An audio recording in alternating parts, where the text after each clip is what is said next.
ꯄꯥꯝꯖꯔꯕꯣ ꯈꯨꯊꯣꯡꯁꯦ? ꯄꯥꯝꯖꯔꯦ꯫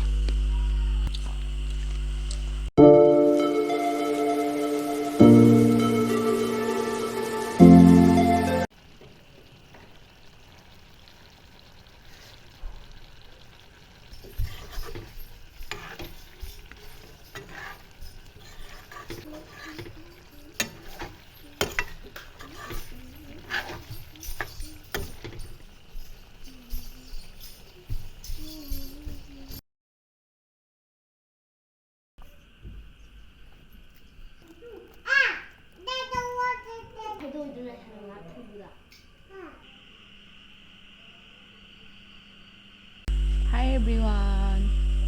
ꯉꯁꯤꯁꯨ ꯑꯅꯧꯕ ꯚꯤꯗꯤꯑꯣ ꯑꯃ ꯄꯨꯗꯨꯅ ꯂꯥꯛꯆꯔꯦ꯫ ꯉꯁꯤꯒꯤ ꯃꯊꯦꯜꯁꯤꯗꯤ ꯏꯆꯥꯅꯨꯄꯤꯒꯤ ꯐꯦꯚꯣꯔꯥꯏꯠ ꯃꯊꯦꯜꯅꯦꯕꯀꯣ꯫ ꯑꯗꯣ ꯆꯤꯛꯀꯟꯁꯦ ꯀꯪꯅ ꯉꯧꯕ ꯑꯃ ꯂꯩꯔꯦ, ꯑꯗꯨꯒ ꯄꯥꯟ ꯏꯔꯣꯟꯕ ꯌꯥꯎꯔꯦ, ꯇꯦꯡꯀꯣꯠꯇꯁꯨ ꯍꯥꯞꯄꯦꯀꯣ꯫ ꯑꯗꯣ ꯑꯗꯨꯗꯤ ꯃꯌꯥꯝ ꯃꯥꯏ ꯑꯄꯥꯝꯕꯁꯦ ꯉꯁꯤ ꯊꯣꯡꯕꯤꯔꯦ, ꯑꯗꯨꯒ ꯆꯥꯔꯅꯤ ꯃꯌꯥꯝ꯫ ꯑꯗꯨꯗꯤ ꯍꯥꯎꯏ ꯍꯥꯎꯇꯦꯗꯣ ꯆꯥ ꯆꯥꯅ ꯍꯥꯏꯖꯔꯛꯀꯦ ꯃꯌꯥꯝ꯫ ꯑꯗꯨꯗꯤ ꯆꯥꯕ ꯍꯧꯔꯒꯦ꯫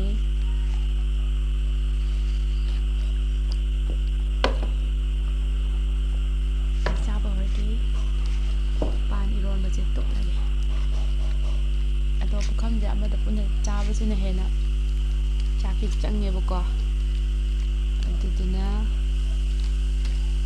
ꯑꯇꯩꯗ ꯄꯨꯟꯅ ꯑꯣꯏꯅ ꯆꯥꯔꯛꯑꯒꯦ꯫ ꯆꯤꯛꯀꯟ ꯃꯈꯣꯡ ꯂꯩꯔꯦ, ꯌꯥꯝꯗꯦ ꯈꯤꯇꯪ ꯉꯧꯕꯗꯤ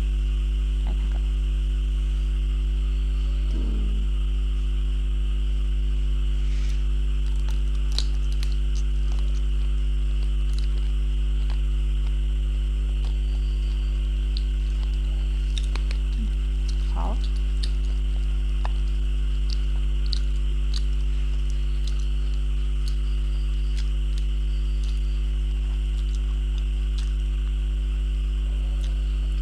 ꯍꯥꯎꯋꯦ ꯃꯌꯥꯝ꯫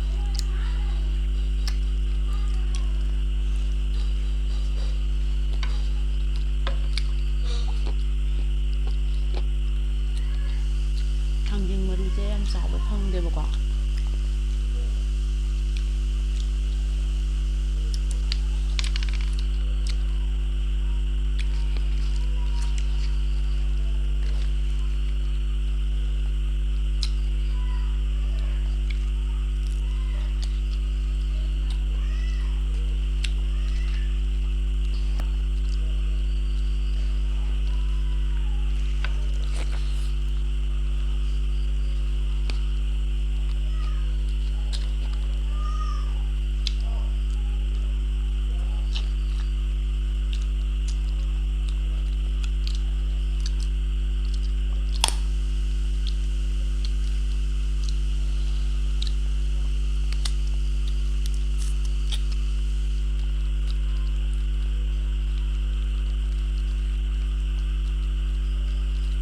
ꯄꯥꯟ ꯏꯔꯣꯟꯕꯁꯦ ꯃꯔꯣꯏ ꯃꯄꯥꯡ ꯁꯨꯅ ꯂꯣꯝꯕꯒ ꯍꯥꯞꯆꯤꯜꯂꯒ ꯂꯣꯟꯕꯅꯦ꯫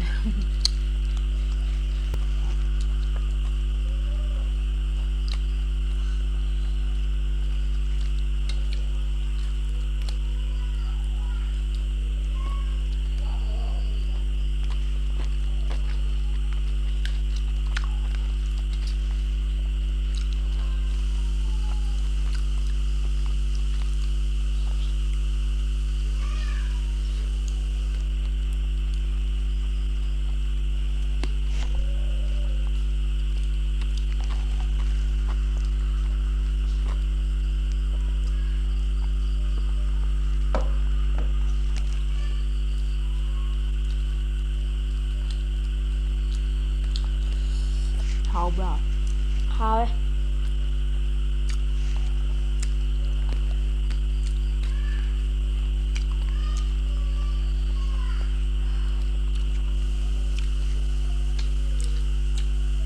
ꯄꯥꯝꯖꯔꯕꯣ ꯈꯨꯊꯣꯡꯁꯦ? ꯄꯥꯝꯖꯔꯦ꯫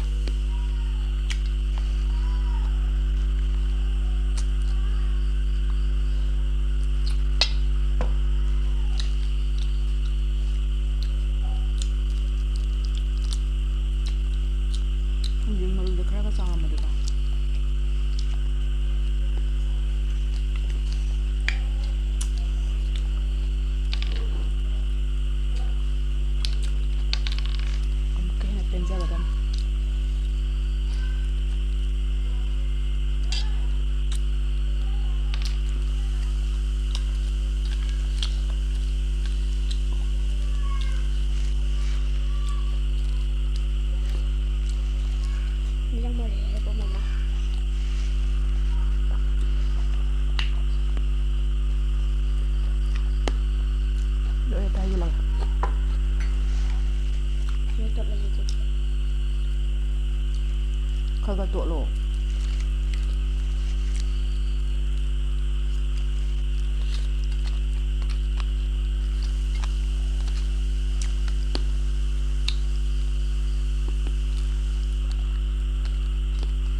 ꯆꯨꯞꯐꯝ ꯈꯪꯗ꯭ꯔꯦ ꯃꯥꯗꯤ ꯑꯝꯇꯕꯨ ꯆꯨꯞꯇ꯭ꯔꯦ ꯄꯥꯟꯒ ꯊꯥꯡꯖꯤꯡ ꯏꯔꯣꯟꯕꯤꯌꯣꯅ ꯍꯥꯏꯔꯒ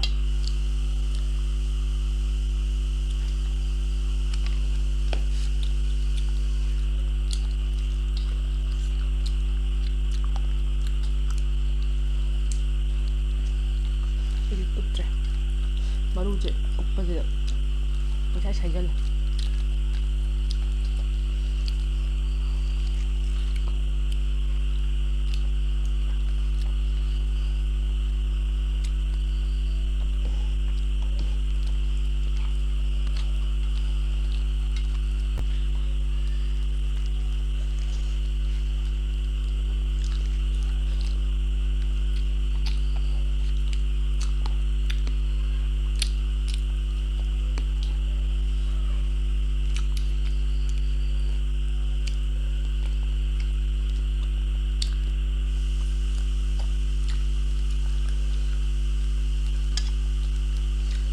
ꯊꯥꯡꯖꯤꯡ ꯃꯔꯨ ꯃꯌꯥꯝꯁꯤꯅ ꯆꯥꯐꯝ ꯈꯪꯗ꯭ꯔꯦ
ꯃꯌꯥꯝ ꯂꯣꯏꯁꯤꯜꯂꯛꯄꯒꯤ ꯚꯤꯗꯤꯑꯣ ꯃꯇꯦꯛ ꯑꯃ ꯌꯥꯎꯔꯝꯗ꯭ꯔꯦ ꯋꯥꯔꯧꯕꯤꯅꯨ